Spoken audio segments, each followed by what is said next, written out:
Après l'échec en huitième de finale à la CAN 2023 en Côte d'Ivoire, le sélectionneur marocain Walid Regragui mise sur un collectif uni et soudé pour remporter la CAN à domicile. Arrivé à la tête de la sélection marocaine en 2022, il devient l'artisan de sa meilleure performance en Coupe du Monde en l'amenant en demi-finale de l'édition 2022, 4 mois seulement après sa nomination. Depuis l'élimination à la CAN 2023, il enregistre avec le Maroc un record mondial historique avec une série de 19 victoires. Je pense qu'on a bien construit cette équipe depuis pratiquement 2 ans.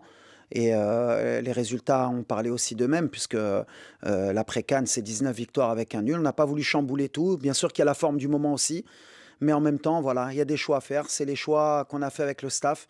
Après sa carrière de footballeur achevée en 2011 à l'âge de 36 ans, il commence à entraîner des équipes de jeunes avant d'intégrer le staff technique de l'équipe du Maroc entre 2012 et 2013. Il prend ensuite la tête du Fils de Rabat en 2014. Il stabilise le club et parvient à remporter la Coupe du Maroc en 2014 et la Botola Pro en 2016. Il prend ensuite son envol vers les pays du Golfe pour entraîner le club qatari d'Al Duhail, avec lequel il remporte le championnat en 2021.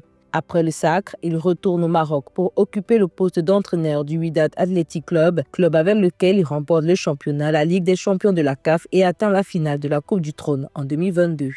Il y a une vie de groupe qui depuis l'après-CAN en Côte d'Ivoire, s'est construite. Il y a aussi, bien sûr, le sportif qui est primordial.